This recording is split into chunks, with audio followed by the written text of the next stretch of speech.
Awalnya Citra merasa jijik saat diberitahu bahwa Sandi adalah calon suaminya. Langit Jakarta pagi itu cerah, tapi hatiku terasa berat seperti diseret arus laut.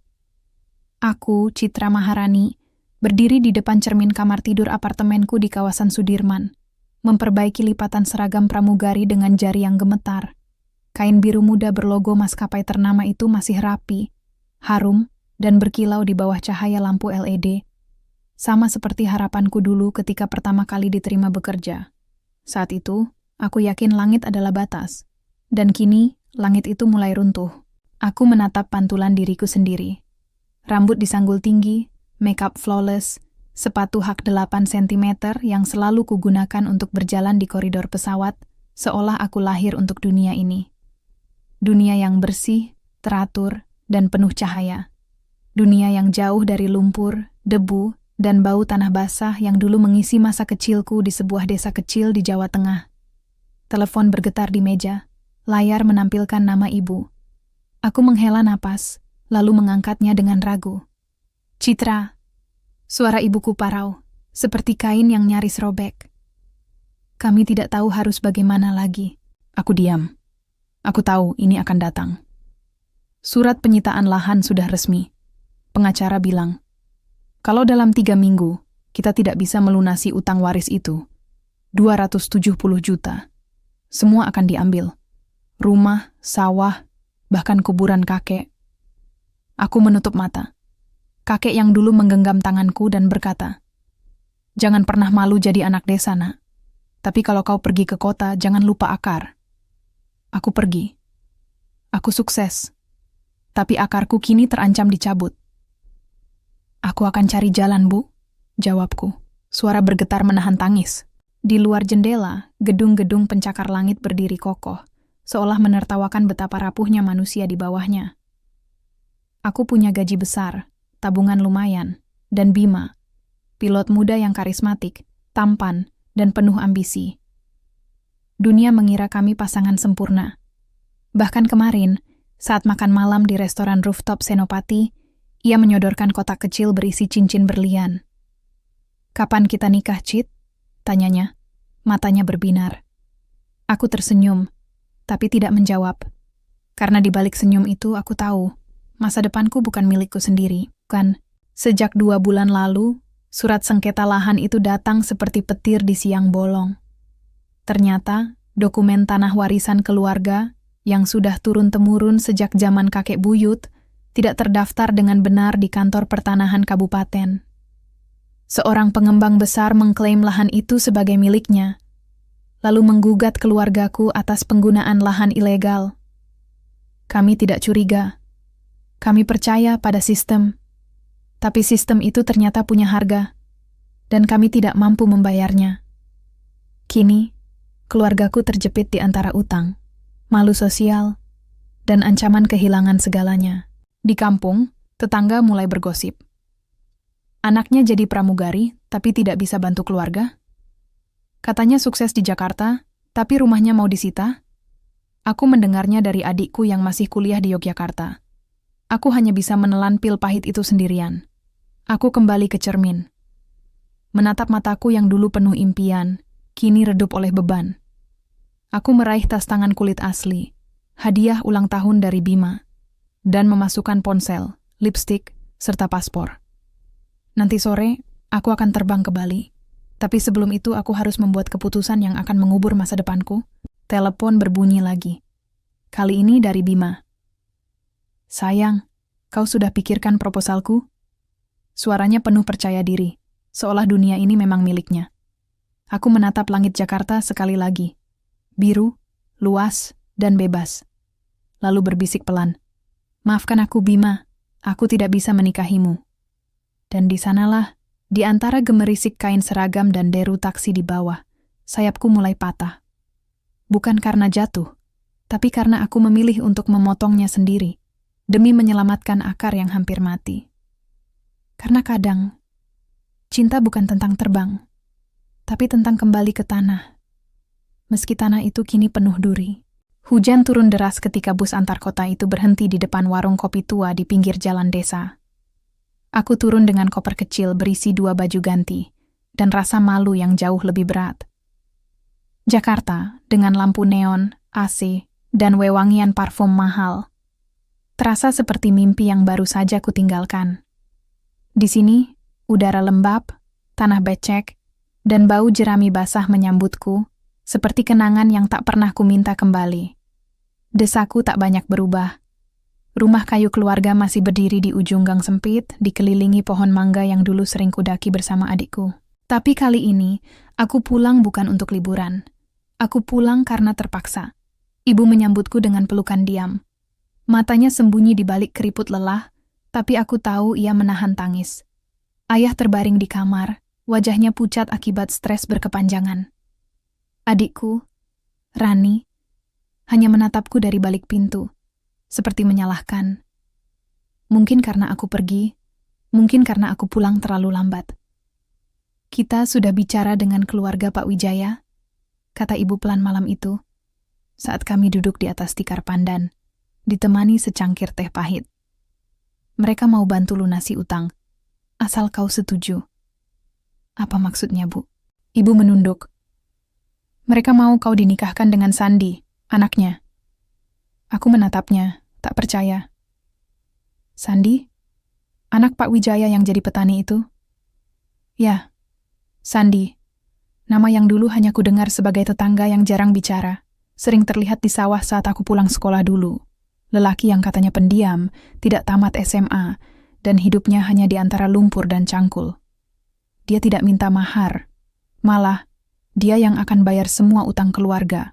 270 juta, lunas dalam seminggu, lanjut ibu, suaranya bergetar. Tapi, syaratnya, kau harus menikah dengannya, dan tinggal di sini. Aku tertawa, getir. Jadi, aku dijual? Bukan dijual, Nak, potong ibu tegas. Ini pengorbanan, untuk keluarga, untuk nama baik kita. Kalau rumah ini disita, kita jadi bahan tertawaan seluruh kecamatan. Kau tahu itu? Aku diam. Aku tahu. Di desa, kehormatan keluarga lebih berharga daripada uang. Dan aku, satu-satunya anak yang sukses, harus membayar harganya dengan masa depanku sendiri. Keesokan pagi, aku diminta menemuinya. Sandi sedang di sawah. Aku berdiri di pematang, memandang sosoknya dari kejauhan. Tubuhnya kurus tapi tegap, kulitnya gelap terbakar matahari, bajunya lusuh berlumur tanah. Ia mengangkat wajah ketika mendengar suara langkahku, dan matanya, Tuhan, matanya tenang seperti sungai di pagi buta, menatapku tanpa rasa takut atau nafsu. Kau Citra? Tanyanya, suaranya rendah tapi jelas. Aku mengangguk, enggan mendekat. Kau tidak perlu takut, katanya sambil membersihkan tangan di celana. Aku tidak akan memaksamu. Aku tahu ini bukan pilihanmu. Aku terkejut. Kalau begitu, kenapa kau mau menikahi orang yang bahkan tidak mengenalmu? Ia tersenyum tipis. Karena tanah itu milik keluargamu sejak dulu. Dan kau tidak pantas dihukum karena sistem yang rusak. Aku hanya ingin memperbaiki yang salah, dengan cara yang masih bisa kulakukan. Aku diam. Tak satu pun kata dalam kamusku bisa menggambarkan perasaan aneh itu. Campuran antara keraguan, penasaran, dan rasa malu karena telah menghakiminya hanya dari penampilan. Pernikahan bisa ditunda, lanjutnya. Tapi utangmu tidak bisa menunggu. Jadi, kalau kau setuju, aku akan bayar semuanya hari ini. Tapi kau bebas memilih, tinggal atau pergi setelah itu. Aku melihat wajahnya lagi. Tidak ada kepalsuan, tidak ada niat memanfaatkan, hanya ketenangan, seperti padi yang tumbuh lurus meski angin bertiup kencang. Malam itu, aku menulis pesan panjang untuk Bima. Aku tidak bisa jadi istrimu. Aku harus kembali ke akar yang hampir mati. Maafkan aku. Aku mengirimnya, lalu mematikan ponsel.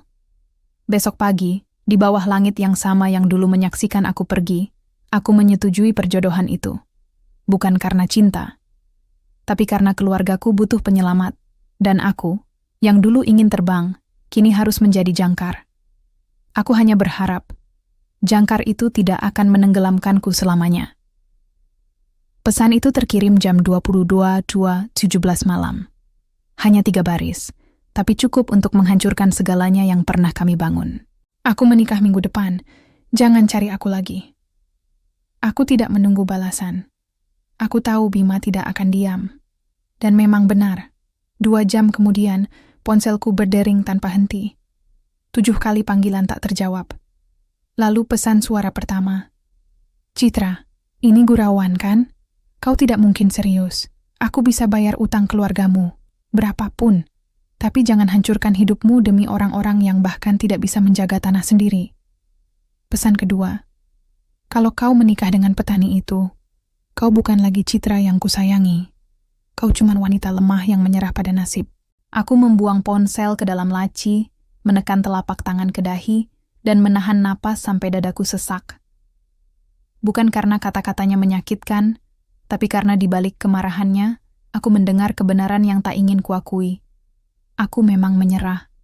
Aku menyerah pada takdir, pada tekanan, pada rasa takut akan rasa malu yang lebih besar daripada kehilangan cinta. Esok paginya, aku kembali ke Jakarta. Bukan sebagai wanita yang pulang merayakan cinta, tapi sebagai pramugari yang datang untuk mengakhiri segalanya. Bandara Soekarno-Hatta menyambutku dengan dingin yang khas. Lantai marmer mengkilap, AC berdesis, dan langkah kaki seragam pramugari yang berirama sempurna. Semuanya begitu teratur, begitu kosong. Di ruang rapat kecil maskapai, atasku Bu Lestari menatapku dengan mata penuh iba. Kau yakin, Cid? Ini karier cemerlang. Kau baru saja dipromosikan jadi senior kru. Saya yakin, jawabku, suara serak. Saya harus pulang. Untuk selamanya. Tidak ada drama, tidak ada tangisan, hanya tanda tangan di surat pengunduran diri, dan pelukan singkat dari rekan-rekan yang sebenarnya tak pernah benar-benar mengenal siapa aku di balik senyum layanan. Tapi di ruang ganti, aku melihat kenyataan yang pahit.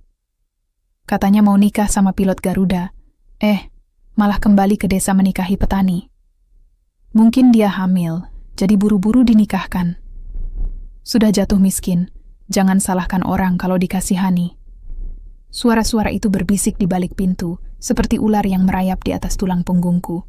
Aku membiarkan riasan wajahku, yang dulu ku buat sempurna untuk menyambut penumpang kelas 1, luntur perlahan oleh air mata yang tak sempat kusembunyikan. Aku menanggalkan seragam untuk terakhir kalinya. Kain biru itu kuletakkan rapi di atas kursi, seolah melepas sayap yang dulu membuatku merasa terbang. Lalu aku berjalan keluar bandara dengan koper kecil dan hati yang lebih ringan dari sebelumnya. Bukan karena lega, tapi karena aku sudah kehilangan segalanya yang kusayangi. Di luar, taksi menjemputku. Aku tidak menoleh ke belakang. Saat pesawat Bima, yang seharusnya membawanya ke Singapura hari itu, terbang di atas Jakarta, aku tahu ia sedang melihat ke bawah, mencari jejakku di antara jutaan titik cahaya. Tapi aku sudah tidak di sana. Aku sedang dalam perjalanan pulang ke tempat yang dulu kuingkari. Desa, lumpur, dan takdir yang menungguku dengan diam. 3 hari kemudian, undangan pernikahan sederhana diedarkan. Hanya kertas biasa, tulisan tangan ibu, tanpa foto, tanpa glamor. Tapi Bima, dengan semua keangkuhannya, pasti akan tahu kapan dan di mana. Dan aku tahu ia akan datang. Bukan untuk mengucapkan selamat, tapi untuk menghancurkanku di depan semua orang. Malam sebelum kepulanganku ke desa, aku duduk di balkon apartemen yang akan segera kukosongkan. Kota Jakarta berkelap-kelip seperti permata palsu, indah tapi rapuh. Aku menatap langit, tempat aku dulu merasa paling bebas. Maafkan aku, Bima, bisikku pada angin. Tapi cintamu tidak cukup kuat untuk menyelamatkan keluargaku. Lalu aku mengemas sisa hidupku yang tersisa. 1 kebaya putih, sepasang anting mutiara, dan foto keluarga kecil yang sudah lusuh di sudut.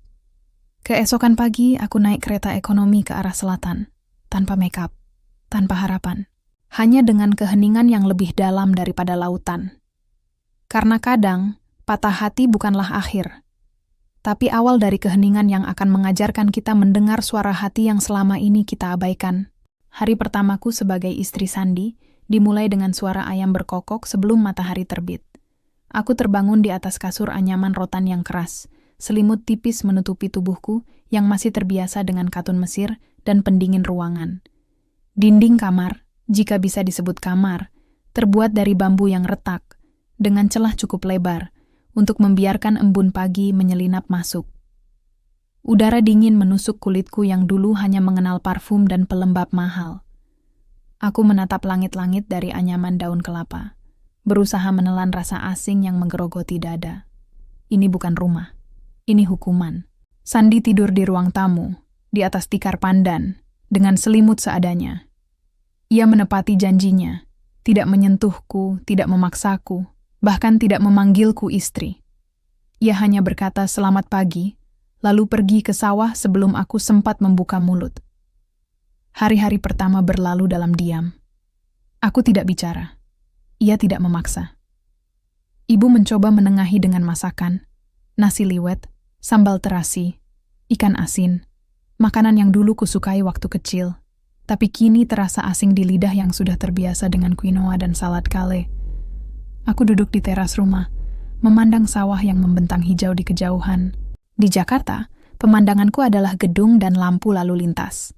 Di sini, yang ada hanya langit, tanah, dan waktu yang berjalan pelan, terlalu pelan untuk seseorang yang biasa hidup dalam kecepatan 900 km per jam. Tapi perlahan, keheningan itu mulai berbicara. Aku mulai memperhatikan hal-hal kecil tentang Sandi. Ia tidak pernah mengeluh, meski tubuhnya lelah. Ia selalu mencuci pakaian sendiri, menyapu halaman sebelum subuh, dan memberi makan ayam tetangga yang tersesat. Suatu sore, aku melihatnya duduk di bawah pohon rindang, membaca buku tebal berjudul Ekonomi Pertanian Berkelanjutan. Aku terkejut, buku itu bukan bacaan petani biasa. "Kau bisa baca itu?" tanyaku, suara pertamaku kepadanya dalam 5 hari. Ia menoleh, tenang. "Kenapa tidak? Membaca tidak butuh gelar, hanya butuh niat." Aku terdiam. Kata-katanya sederhana, tapi menusuk. Malam itu ketika hujan turun deras, aku mendengar suara telepon dari ruang tamu. Sandi berbicara pelan, tapi cukup jelas untuk kudengar. "Saya tidak akan menjual lahan itu. Tidak untuk harga berapapun. Itu bukan milik saya untuk diperjualbelikan. Itu milik desa dan generasi setelah kita." Aku menahan napas. Siapa sebenarnya lelaki ini? Keesokan harinya, seorang pria berjas datang dengan mobil hitam, aneh di tengah desa yang hanya dihuni motor dan gerobak. Ia menyerahkan map tebal kepada Sandi, lalu pergi setelah berjabat tangan hormat. Sandi tidak membuka map itu di depanku, tapi aku melihat logo di sampulnya. Kementerian Pertanian Republik Indonesia. Republik. Pertanyaan mulai menggerogotiku seperti rayap pada kayu tua. Jika Sandi benar-benar hanya petani penggarap, mengapa ia menerima surat resmi dari kementerian? Mengapa ia membaca buku akademis? Mengapa suaranya, meski pelan, selalu penuh keyakinan, seperti orang yang terbiasa memimpin? Suatu pagi, aku memberanikan diri. "Kenapa kau mau menikahi aku? Kau bahkan tidak mengenalku." Sandi berhenti mengikat tali sepatu lamanya. Ia menatapku, matanya jujur. "Karena aku tahu apa artinya kehilangan tanah. Dan aku tahu, kau tidak layak dihukum karena hal yang tidak kau lakukan." Aku menunduk. "Tapi kau korbankan hidupmu juga. Menikahi orang asing, hanya untuk membantu keluargaku. Siapa bilang aku berkurban?" Ia tersenyum tipis. "Aku hanya melakukan yang benar. Itu bukan pengorbanan. Itu tanggung jawab." Kata-katanya terasa seperti tamparan lembut. Di Jakarta, semua orang bicara tentang hak. Tapi di sini, di tengah lumpur dan hujan, seorang lelaki bicara tentang tanggung jawab, tanpa pamrih. Malam itu, untuk pertama kalinya sejak tiba di desa, aku tidak menangis. Aku hanya duduk di teras, memandang langit penuh bintang, langit yang sama yang dulu kuperhatikan dari jendela pesawat, tapi kini terasa lebih dekat, lebih nyata. Dan untuk pertama kalinya, aku bertanya-tanya, apakah selama ini aku yang salah mengira kemewahan sebagai kebahagiaan? Apakah Sandi, dengan keheningan dan kesederhanaannya, sebenarnya jauh lebih kaya daripada siapapun yang pernah kujumpai di Jakarta? Pertanyaan itu menggema di kepalaku, seperti gema di antara sawah yang luas. Dan untuk pertama kalinya sejak lama, aku mulai ingin tahu jawabannya. Malam itu, angin berhembus lembut dari arah pegunungan, membawa aroma melati liar yang tumbuh di sela-sela pematang sawah. Aku duduk di beranda belakang rumah, memperhatikan Sandi yang duduk bersila di atas tikar, membersihkan cangkulnya dengan kain lusuh. Api kecil dari tungku dapur masih membara, menerangi wajahnya yang teduh dalam cahaya kuning temaram. Aku sudah tidak lagi merasa asing. Tapi rasa penasaran itu, yang mulai tumbuh sejak aku melihat map dari Kementerian Pertanian, belum juga padam. Sandi, panggilku pelan. Suara terdengar asing bahkan di telingaku sendiri, karena jarang kugunakan untuk berbicara dengannya. Ia menoleh. Ya? Apa kau pernah ke kota besar? Jakarta misalnya? Ia diam sejenak, lalu mengangguk. Pernah, tapi tidak lama. Kenapa kembali? Ia tersenyum, tapi senyum itu terasa pahit. Karena di sana, tanah diukur dengan harga. Di sini tanah diukur dengan akar. Aku terdiam. Kalimat itu terlalu puitis untuk seorang petani. Terlalu dalam. Seolah membaca pikiranku, Sandi menaruh cangkulnya dan menatapku lurus. Kau ingin tahu siapa aku, kan? Aku tidak menjawab, tapi matanya tahu. Maka, malam itu, untuk pertama kalinya, Sandi bercerita. Kakekku bukan orang biasa, katanya, suara rendah namun tegas. Ia pengurus lahan adat di 3 kecamatan. Lahan yang kini kau lihat ini, semuanya, adalah bagian dari warisan kolektif yang dijaga keluargaku sejak era kolonial. Tapi bukan milik pribadi. Tidak pernah. Ia berhenti sejenak, menatap api yang mulai redup. Ayah dan ibuku meninggal saat aku berusia 8 tahun. Kecelakaan truk di jalan provinsi. Setelah itu aku diasuh kakek. Ia tidak mengirimku ke sekolah kota.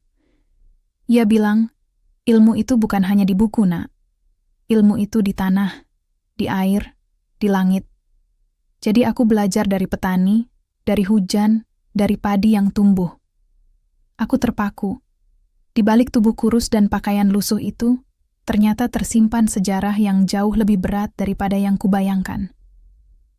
Saat kakek meninggal 5 tahun lalu, ia menyerahkan segalanya padaku. Surat wasiat, peta lahan, bahkan surat pengakuan dari pemerintah daerah. Tapi ia juga memberiku satu peringatan. Jangan biarkan dunia luar mengubah hatimu. Jangan biarkan uang membuatmu lupa siapa dirimu. Sandi menatapku. Jadi aku memilih tinggal di sini, bekerja seperti petani lain, tidur di lantai, makan dari hasil tangan sendiri. Aku menolak tawaran kuliah di luar negeri, menolak investor yang ingin membeli lahan. Aku bahkan menyembunyikan identitasku dari desa, karena aku takut mereka memperlakukanku berbeda. Hatiku berdebar. Jadi selama ini, ia bukan hanya petani. Ia penjaga warisan. Pewaris diam yang memilih kesederhanaan sebagai bentuk perlawanan terhadap keserakahan zaman. Aku tahu kau mengira aku miskin. Lanjutnya, suara tenang. Dan mungkin secara penampilan memang begitu. Tapi kekayaan sejati bukan di rekening. Kekayaan sejati adalah ketika kau bisa tidur nyenyak, tanpa takut suatu hari harus mengkhianati prinsipmu. Aku menunduk. Malu. Selama ini, aku menghakiminya hanya dari bajunya yang lusuh, dari bau lumpur di kakinya, dari ketidakhadirannya di dunia yang kusebut modern. Sementara itu, di Jakarta, Bima sedang merencanakan balas dendam. Aku tidak tahu pasti kapan ia mulai menyelidiki. Tapi dari percakapan telepon yang kudengar dari ibu, Bima telah menghubungi kenalannya di kantor pertanahan, mencari tahu siapa sebenarnya lelaki berpakaian compang-camping yang berani merebut citra dariku. Dan ketika ia tahu pernikahanku akan digelar di halaman rumah, sederhana, tanpa gedung, tanpa dekorasi mewah, ia tersenyum. Ia melihat ini sebagai kesempatan emas. Kalau dia mau jadi istri petani, katanya pada temannya, suara penuh sarkasme, biar semua orang lihat betapa tragisnya hidupnya sekarang. Ia memesan Rolls-Royce hitam, menyiapkan seragam pilot terbarunya, dan berlatih satu kalimat yang akan ia lontarkan di depan semua tamu. Kau pikir kau layak menikahi wanita seperti Citra?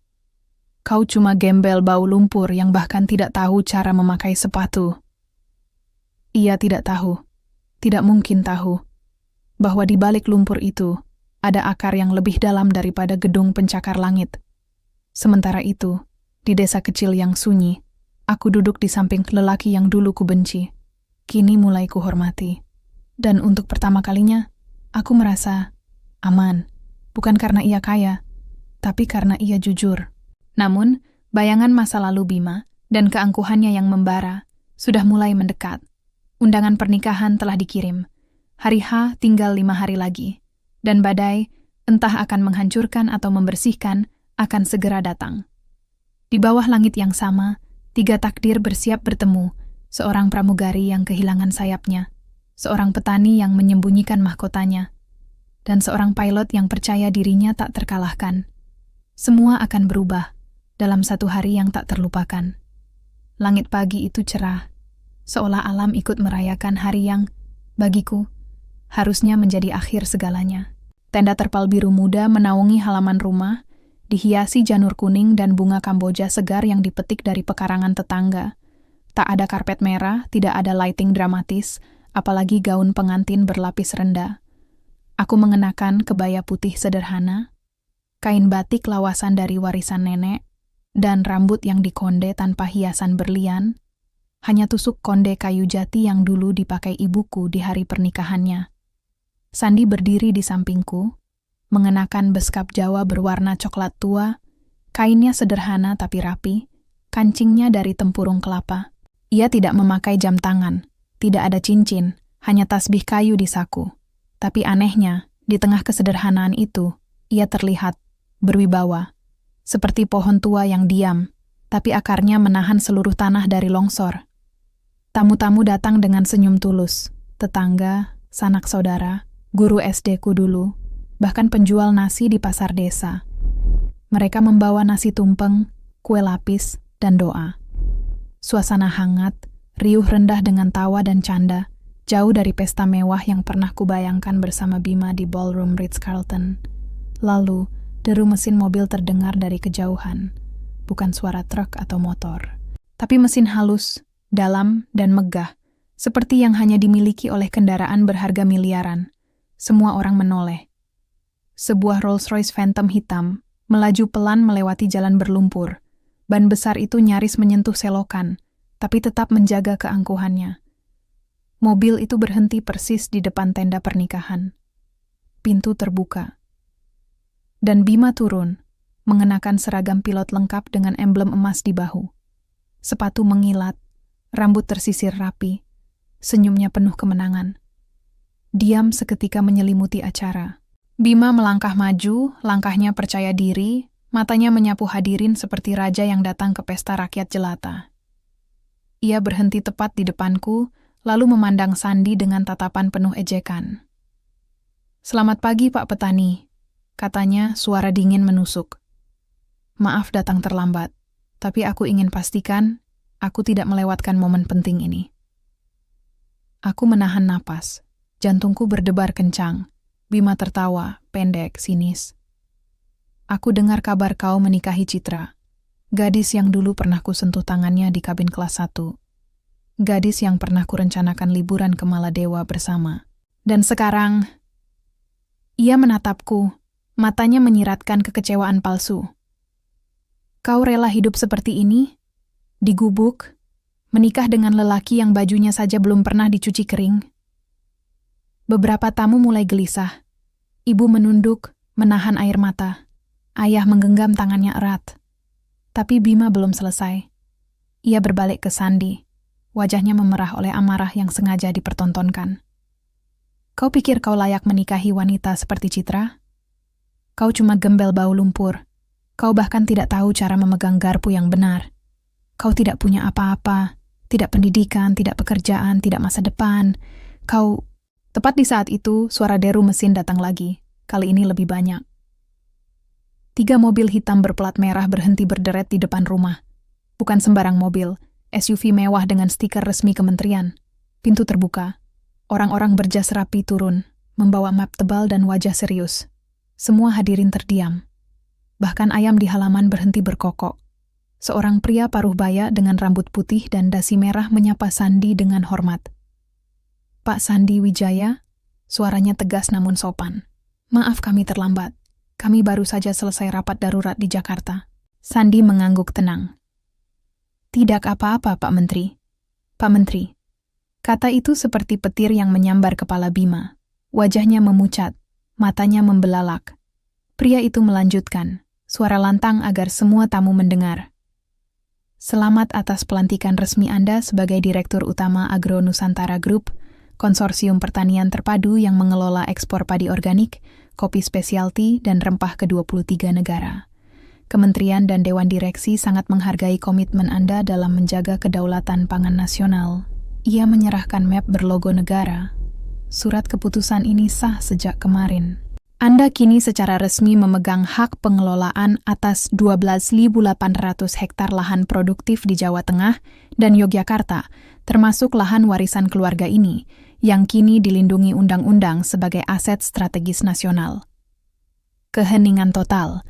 Bima terpaku, mulutnya terbuka, tapi tak ada suara keluar. Tangannya gemetar. Ia menatap Sandi, lelaki yang barusan ia sebut gembel, sekarang berdiri tegak, tenang, tanpa sedikit pun kesombongan. Kenapa kau menyamar?" tanya Bima, suaranya parau. Sandi menoleh padanya, suara tetap rendah tapi tegas. "Karena aku ingin tahu siapa yang melihatku sebagai manusia, bukan sebagai nama atau rekening. Dan kau langsung menghakimi dari bajuku." Bima membungkuk, wajahnya memerah oleh rasa malu yang tak tertahankan. Ia ingin berkata sesuatu, minta maaf, mungkin. Tapi tak ada kata yang cukup untuk menutupi kebodohannya. Sementara itu, aku menatap Sandi, tidak dengan takjub, tapi dengan pengertian yang dalam. Jadi selama ini, ia bukan lelaki yang kuterima karena terpaksa. Ia adalah lelaki yang sengaja memilih rendah hati, meski dunia memberinya hak untuk sombong. Di tengah keheningan yang kini dipenuhi rasa hormat, seorang tetangga tua berbisik pelan. "Nak Sandi, memang sejak kecil selalu begitu. Tidak pernah sombong, tapi selalu jadi tempat bertanya kalau ada masalah." Aku tersenyum. Untuk pertama kalinya tanpa beban. Pengorbananku bukan akhir. Ini awal dari takdir yang jauh lebih mulia dari yang pernah kubayangkan. Dan di depan mata seluruh desa, dan seorang mantan kekasih yang kini hancur oleh egonya sendiri, aku menggenggam tangan Sandi erat. Bukan karena aku terpaksa, tapi karena untuk pertama kalinya, aku memilih. Matahari sore menyaring cahayanya lewat daun-daun kelapa, menjatuhkan bayangan emas di atas tanah yang masih basah oleh air siraman setelah acara pernikahan. Tamu-tamu mulai berpamitan, membawa pulang sisa-sisa nasi tumpeng dan cerita yang akan mereka bagi di setiap warung kopi desa selama bertahun-tahun. Tapi hari ini bukan sekadar pernikahan. Hari ini adalah titik balik, bukan hanya untukku, tapi untuk semua yang hadir. Bima masih berdiri di sudut halaman. Tubuhnya kaku seperti patung yang kehilangan keangkuhannya. Matanya menatap tanah, seolah bumi itu bisa menelannya utuh. Aku melihatnya dari kejauhan. Pria yang dulu percaya dunia berputar di sekitarnya, kini hancur oleh kebenaran yang tak bisa dibelinya dengan uang atau dibanggakan dengan seragam. Ia mendekatiku perlahan, langkahnya ragu. "Citra, jangan," potongku lembut tapi tegas. "Jangan minta maaf padaku. Minta maaflah pada dirimu sendiri. Karena kau menghina bukan hanya Sandi, tapi juga nilai-nilai yang seharusnya kau junjung sebagai manusia." Ia terdiam, lalu mengangguk, air matanya jatuh ke tanah, tanpa suara, tapi lebih dalam dari ribuan kata. Sandi datang berdiri di sampingku. Ia tidak menatap Bima dengan dendam, hanya dengan tenang. "Kau bebas pergi. Tapi jika suatu hari kau ingin belajar arti harga diri yang sebenarnya, datanglah ke sini. Kami butuh orang yang mau bekerja, bukan hanya berbicara." Bima menatapnya, lalu pergi, tanpa mobil mewahnya.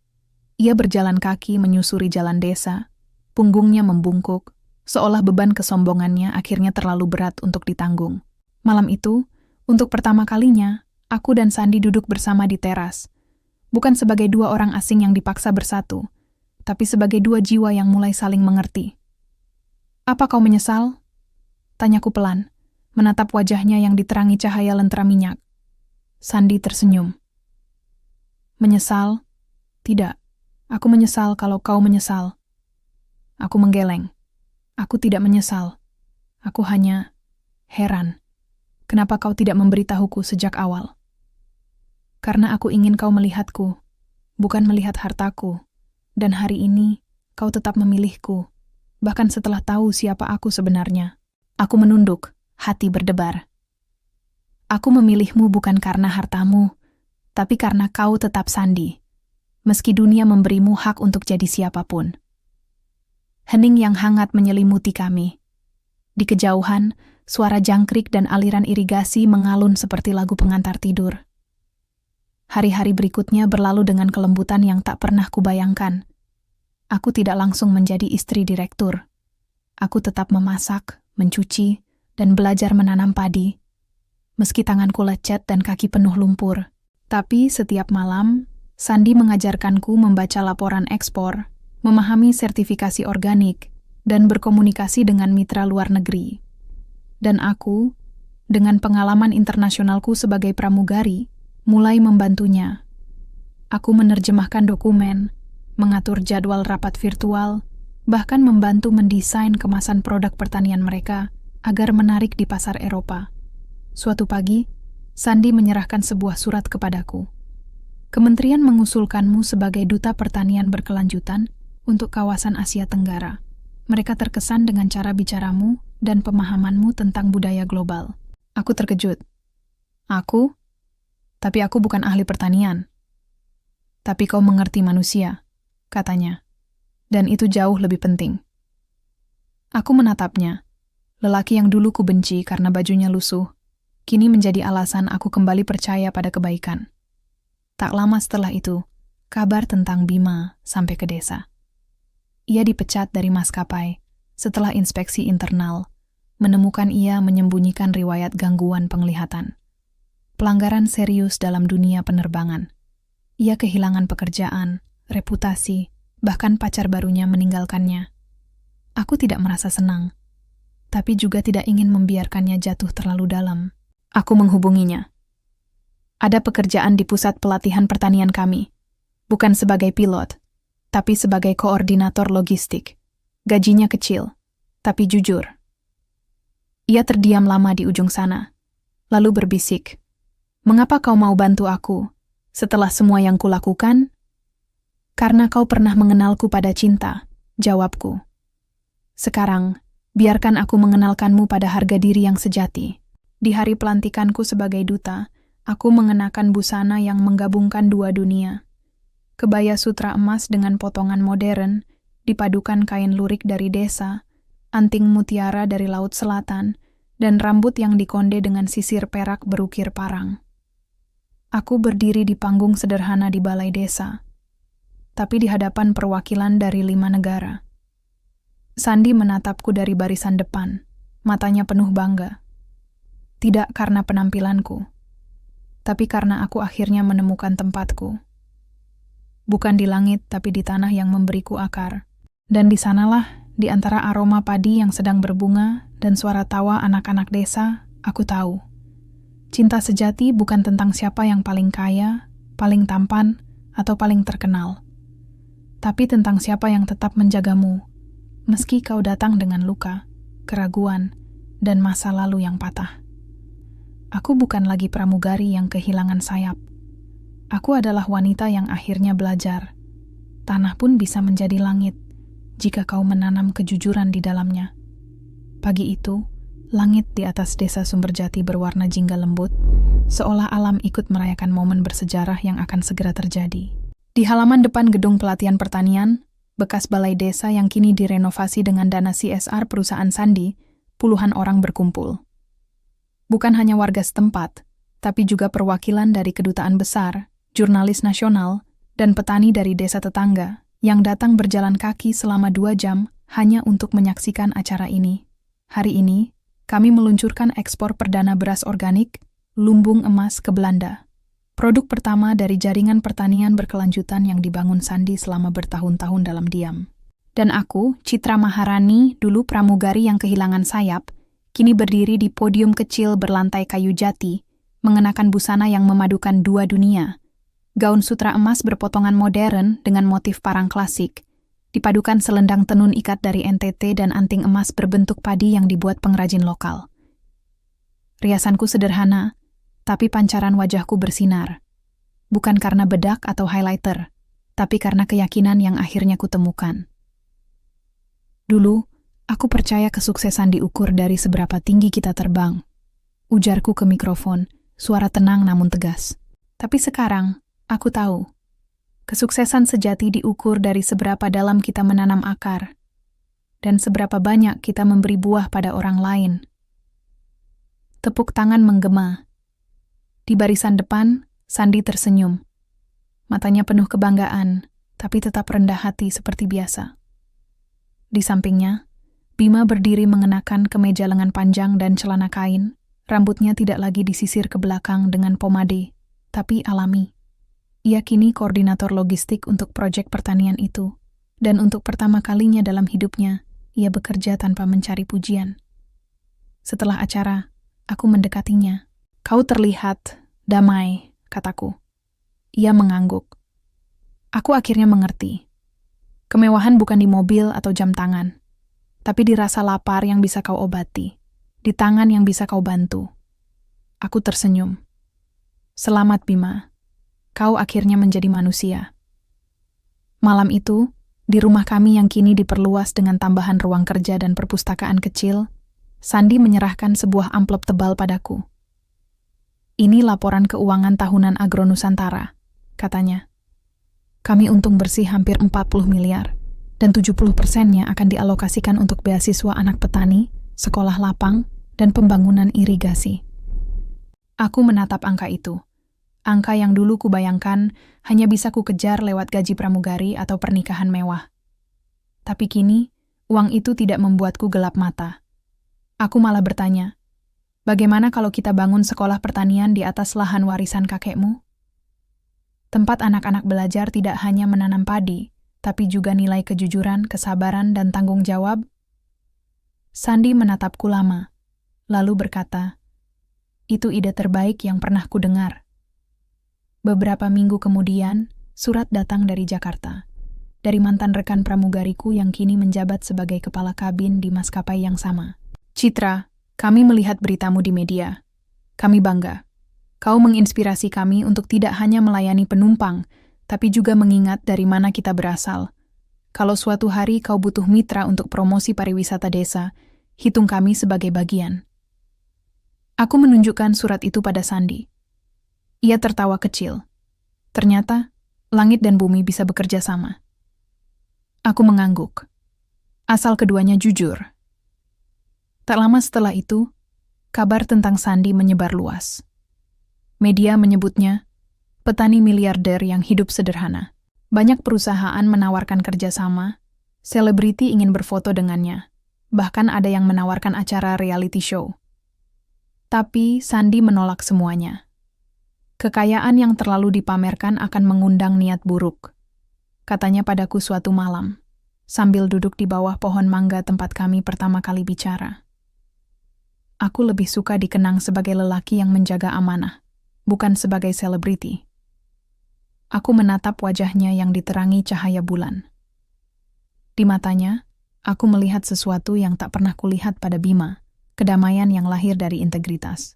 Dan di sanalah, di tengah desa yang dulu ku benci, aku menemukan hal yang selama ini ku cari di langit, rumah. Bukan karena kemewahannya, tapi karena di rumah ini, aku boleh jatuh dan tetap diangkat dengan tangan yang penuh hormat. Kami tidak hidup dalam istana, tapi dalam kebenaran. Dan itu jauh lebih berharga dari segala emas di dunia. Setahun telah berlalu sejak hari pernikahan yang mengguncang desa. Hari ketika lumpur berbicara lebih lantang daripada emas. Dan keheningan mengalahkan teriakan kesombongan. Kini, Musim hujan kembali menyapa sumber jati, membawa udara segar dan harum tanah yang subur. Tapi kali ini, aku tidak lagi merasa asing. Aku bukan tamu di tanah ini. Aku bagian darinya. Perutku mulai membesar. Tanda kehidupan baru yang tumbuh dalam damai. Jauh dari gemerlap dunia yang dulu kusebut kenyataan. Aku sering duduk di beranda rumah, tangan membelai perut, memandang anak-anak desa berlarian di halaman sekolah pertanian, yang kini berdiri megah di atas lahan warisan kakek Sandi. Gedungnya sederhana, dinding batu alam, atap dari genteng tanah liat, jendela besar yang membiarkan cahaya matahari masuk bebas. Tapi di dalamnya, mimpi anak-anak petani ditanam dengan penuh harap. Hari ini, kami mengadakan pesta kecil, bukan untuk merayakan kekayaan, tapi untuk memperingati 1 tahun pernikahan kami. Tidak ada undangan mewah, tidak ada dekorasi impor, tapi balai desa dihias dengan tangan penuh cinta. Lampion dari botol kaca bekas tirai kain perca yang dijahit ibu-ibu PKK, dan chandelier daur ulang yang terbuat dari kaleng bekas dan manik-manik kaca, menggantung di tengah ruangan memantulkan cahaya lampu minyak seperti bintang jatuh. Aku mengenakan kebaya mewah berpayat emas, hadiah dari para penenun desa sebagai tanda terima kasih, dipadukan kain batik tulis motif teruntum, simbol cinta yang tumbuh perlahan. Rambutku dikonde dengan sisir perak berukir padi, dan di leherku tergantung liontin kecil berbentuk cangkul, hadiah pernikahan dari Sandi yang katanya, ini bukan lambang kemiskinan, ini lambang kehormatan. Sandi berdiri di sampingku, tetap mengenakan kemeja lengan pendek dan celana kain, tidak ada dasi, tidak ada jam tangan mahal, tapi di matanya, aku melihat mahkota yang tak terlihat, mahkota integritas, kesabaran, dan cinta yang tulus. Tamunya sederhana, petani, guru, sanak saudara, Bima yang kini tersenyum tulus tanpa kepalsuan, dan bahkan Bu Lestari, mantan atasku di maskapai, yang datang dari Jakarta hanya untuk melihat anak emasnya, kini bersinar dengan cahaya yang berbeda. Di tengah acara, aku diminta berbicara. Aku berdiri perlahan, menatap wajah-wajah yang kini kusebut keluarga. Suaraku tidak gemetar lagi. Dulu, aku berpikir cinta itu berlian, jet pribadi, dan liburan di pantai eksklusif. Ujarku, senyum mengembang. Tapi sekarang, aku tahu, cinta itu adalah lelaki yang rela tidur di lantai, demi menjaga kehormatan seorang perempuan, yang bahkan belum mengenalnya. Cinta itu adalah tangan yang bekerja dari subuh hingga senja, bukan untuk pamer, tapi untuk memberi. Cinta itu adalah kembali ke tanah dan menemukan surga di sana. Tepuk tangan menggema, hangat seperti pelukan ibu. Sandi menggenggam tanganku. Kau yang mengubahku, Citra, bisiknya. Kau tunjukkan bahwa keindahan sejati bukan pada penampilan, tapi pada keberanian memilih kebenaran, meski dunia menertawaimu. Aku menatapnya, lalu menatap perutku, di mana bayi kami tumbuh dalam damai, di tanah yang dulu hampir hilang, kini kembali subur oleh kejujuran. Di luar, matahari perlahan tenggelam, menjatuhkan cahaya jingga ke atas sawah yang bergelombang, seperti lautan emas. Anak-anak tertawa, burung-burung pulang ke sarang, dan angin membawa aroma melati dari kebun belakang. Kami tidak hidup dalam istana, tapi dalam kebenaran yang utuh. Kami tidak memiliki jet pribadi, tapi kami punya langit yang sama, dan tanah yang saling menjaga. Dan di tengah keheningan malam yang damai itu, aku tahu, takdirku bukan hancur ketika aku meninggalkan Jakarta. Takdirku justru lahir ketika aku memilih untuk kembali, bukan sebagai korban, bukan sebagai pahlawan, tapi sebagai manusia utuh yang akhirnya menemukan makna di balik lumpur, cinta, dan akar yang tak pernah mati. Di desa kecil ini, aku kehilangan sayap, tapi menemukan bumi. Dan di bumi inilah, aku akhirnya terbang, dengan hati yang bebas dan jiwa yang pulang.